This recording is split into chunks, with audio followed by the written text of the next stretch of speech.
继保龄球、风扇、震动机和跳火圈后，这个乐高节目终于对无人机下手了。Each team will be given one of these puppies, and you'll be turning it into a dragon. 决定这些龙能够胜出的关键，除了搭建的效果，还有无人机的竞速飞行成绩。一架无人机上能承重250克乐高，也就是只有2袋方便面的重量，所以每一块砖都要想好了再用。夫妇组环视一圈，发现场上有不少拼龙的行家，喷火龙、亡灵龙，连中国龙都请出来了。所以他们试图在造型上标新立异，自己创造一个新品种，一个蜻蜓和蝎子的变异结合体。这不就一大蚊子吗？配合无人机的叶片嗡嗡声，谢谢，已经开始难受了。选手们完成了自己的模型后，就要开启竞速关卡了。 For the first time ever in LEGO Masters history, we're leaving the building. How are we going to get there? Editing. 在主持人毫无剪辑痕迹的一个响指后，将全体带到了悉尼板球场。看得出前3季还是赚了些钱的。无人机要穿过4道门，最后降落在停机坪上，用时最短者获得竞速加分。 Through the first gate. Here we go. 蚊子龙不负众望的飞出了烦人的音效。 Jeez, it was close on the first pole. Go. Definitely wants to scream. He's through. Go. You're through. The pole, mate, the pole. Yes. Come on. Bring it back. Drop.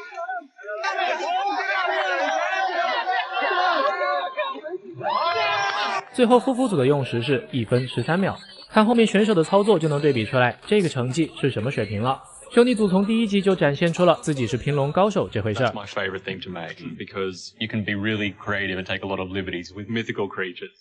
但因为这次的变量是无人机，他们认为龙的翅膀可能会切断无人机上空的气流，因此他们要找个没有翅膀的品种。 So, what's a dragon that's famously wingless?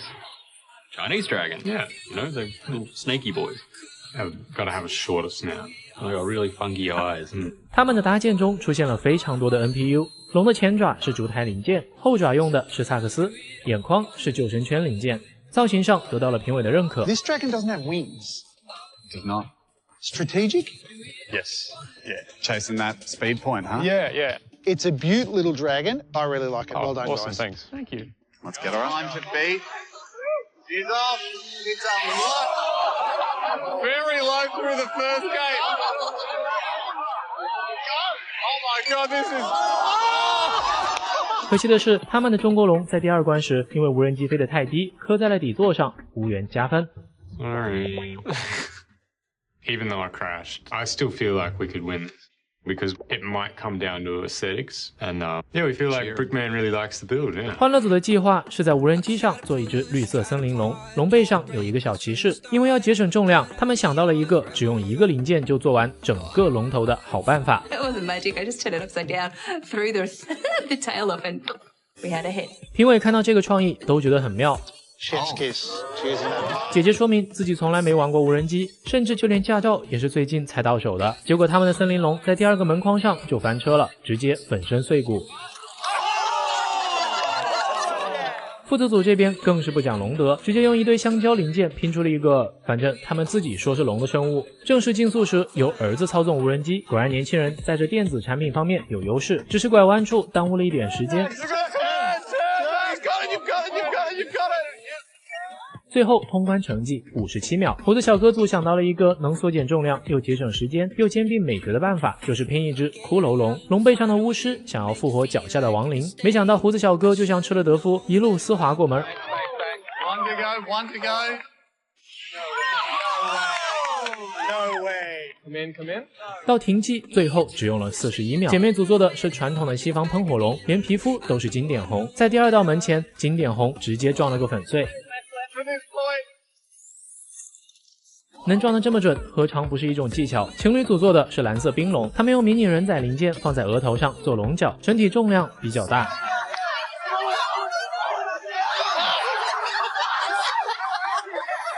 最终成绩1分22秒，几乎是胡子小哥组的2倍用时。最后还是胡子小哥组凭借速度加分下，又拿到了冠军，成为了乐高大师史上第1次6连冠。兄弟组的实力这几期完全是冠军水平，但可惜运气每次都差了一点。下一期 Lot of rock work.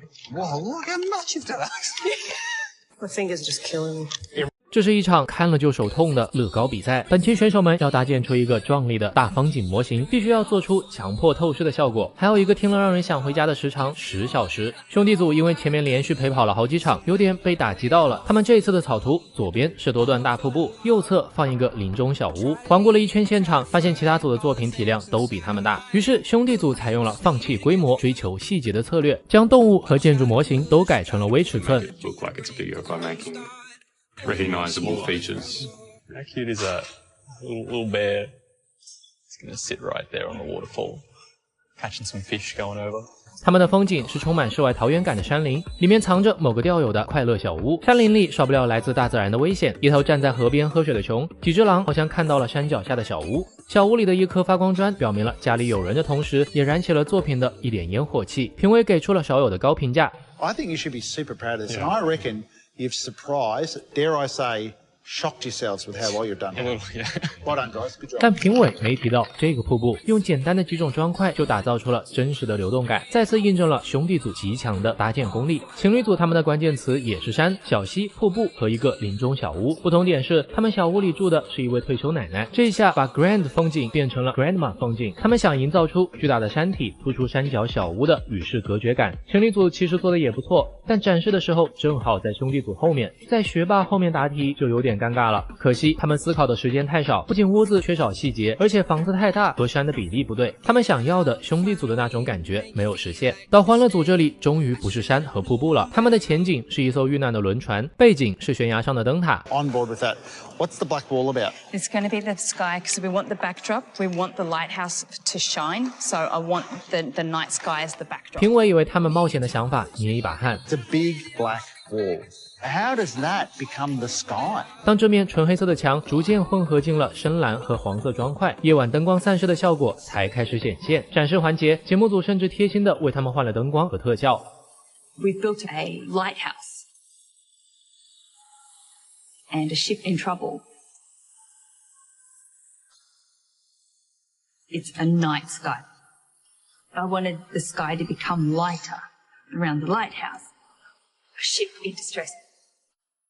Some crazy, wicked wave.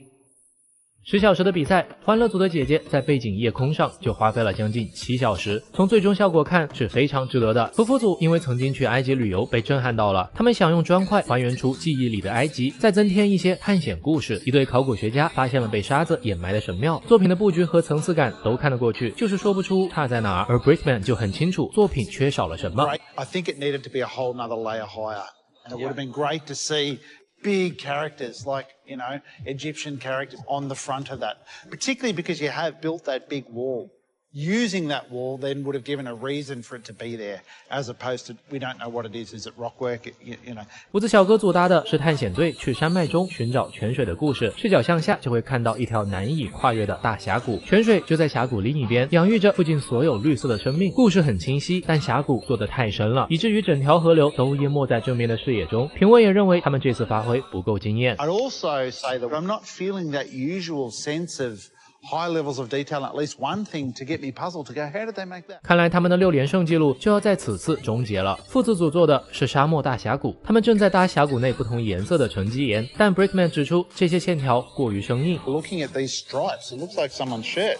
In fact, if you could lay down sideways, Max, we'd pretty much... 但想改这些大砖块里的细节可不是那么容易的，除非挨个撬开，所以他们最终只改了一些斜线。看到作品最终的效果时，大概率就能猜到他们这次要回家了。父子组在搭建这2栋大峡谷时耗费了太多的时间，以至于扔掉了太多的故事和细节。姐妹组选择的是冬季主题，在其他组一堆灰色、黄色的山中显得格外亮眼。冬季应有的冰封河流和瀑布、雪中小屋和雪人，正面看强迫透视的效果做得非常真实，用人仔来填充故事部分，整体有种宁静和谐的美感。评委还提出了一个能升华作品的 I 建 would 议。 love to have seen some sort of action, maybe a Yeti up there or a big snowball coming down, or it's probably the big missed opportunity for you.